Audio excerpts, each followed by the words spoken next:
සිනසන අනේ නයිහාමේ අපි දෙන්න හින්දානේ මේ අයිකුන්ට කවුරු ජීවත් වෙන්නේ අපි දෙන්න ගහගෙන කොහමද උඹ කෝපන වීදාංකෝ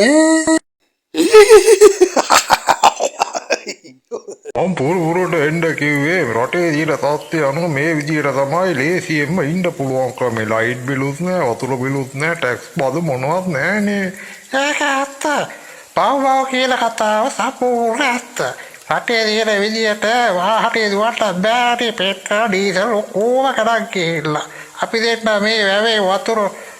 ටිකකුත් බීලා මාළුවෙකුත් අල්ලලා ඒක හදන විදිය YouTube එකේ දාලා ඩොලර් උතුරට ගෙරලා කිනේ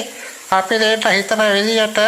රටේ අනිත් අය හිතන වරක් සෑහෙන්න ලබන අවුරුද්දේ දියුණු වෙන්න පුළුවන්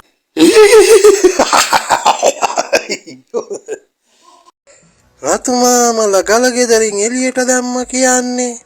අඬන්න හිටපේ කාට ඇඟිල්ලෙන් එන්න වගේ වැඩන්නේ හිම් පුතේ වෙලා තියෙන්නේ